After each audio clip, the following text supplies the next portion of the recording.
Some experts say that ethylene from ethanol is not very profitable.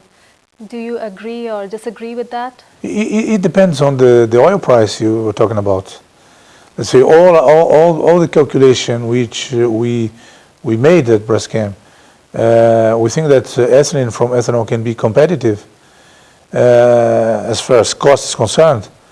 If you take oil price above $60 per barrel, I think that ethylene and polyethylene from ethanol can be very competitive. And in addition to that, cost-wise it's going to be competitive, but you can price a premium because you have many advantages in terms of use of the product. And customers are ready to pay a premium to get a green product. But in any case, this is not it's not going to replace the traditional polyethylene or the traditional PVC. This is an alternative. It's going to be a niche play, at least for many years. Your company announced plans to spend $3.3 billion to set up 10 sugarcane to ethanol mills in Brazil by 2013. How is that progressing? Oh, we are moving very fast. We have already 2 mills which are under operation. We have 3 new integrated biorefineries to come on stream next June. So by doing so, we are going to double our present production. 2008, we are going to produce, and we talk about tons of sugarcane crushed. We are going to crush this year around 4 million tons of sugarcane. Next year, we doubled our crushing capacity to 8 million tons. 2010, we moved to 12 million tons. And by 2012, we do want to have a crushing capacity of around 25 million tons. And our plan to 2015 is to be around 42 to 45 million tons. And that would position ETH as one of the leading companies in Brazil. And our target is to supply on a priority basis the Brazilian market, which is booming, as I mentioned before, to build a very strong position to supply the new industrial uses of ethanol. And we are also planning to participate as an ethanol provider to the international market, because today we do export some ethanol to the US market, to Europe, and eventually to Asia on a spot basis, limited amounts.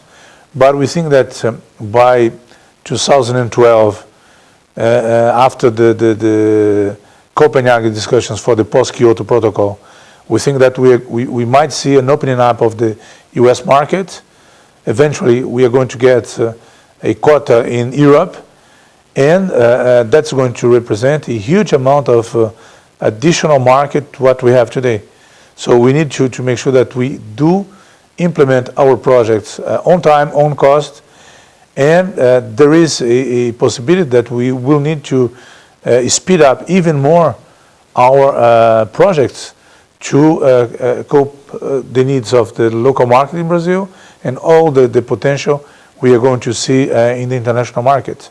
Your topic for discussion at this year's forum is the role of green technologies in the chemical environment. Can you tell us a little more about that? I think that first is that our industry has been based on oil and competitive steady supply of traditional raw materials, oil, natural gas, coal, and it seems that that's going to change. Either it's going to be scarce or it's going to cost a lot of money. And on top of that, I'm quite convinced that we are going to see a big pressure to reduce CO2 emissions. Either we make it on a voluntary basis, or we are going to have taxes to motivate industries in general, and specifically the chemical industry, to reduce emissions. And one of the options the industry will have to manage those 2 huge pressures, cost on one hand and sustainability on the other hand, I think that the renewables, and I think ethanol has a big part on that potential strategy, and that's going to to play with the innovative capacity of the industry, combined with availability of raw material, to build the green chemistry. So we need to look for new options to build a new industry for, let's say, 2030, 2040.